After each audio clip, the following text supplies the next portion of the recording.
How to switch app language in Grab. First of all, open the Grab app and make sure you are logged into your account.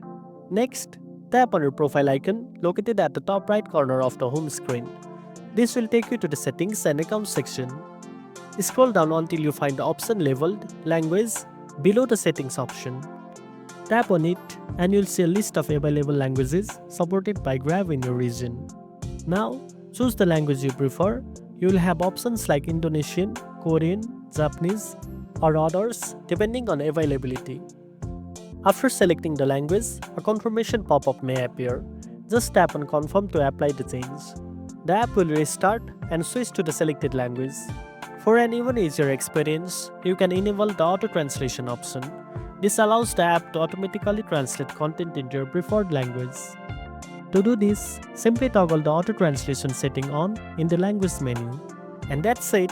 Now you know how to switch app language in Grab. If you found this video helpful, don't forget to like, share and subscribe for more tech tips. Thanks for watching and I'll see you in the next one.